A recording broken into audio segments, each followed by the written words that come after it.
Okay guys, kain tayo ng mangga. Ayan o. Organic mangga. Mangoes. Ayan. Bumili ang asawa ko ng isang kahon na mango. Napakatamis guys. Tamis-tamis niya. Ayan. Ganito naman ang mango namin. Tapos, isaw-saw ko siya ng suka na may sili na may bagoong. So, yan. Organic mangoes. Yan, guys. Kain tayo.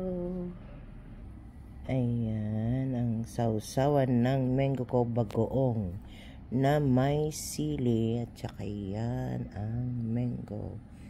Kain tayo, guys. Kain ang mango.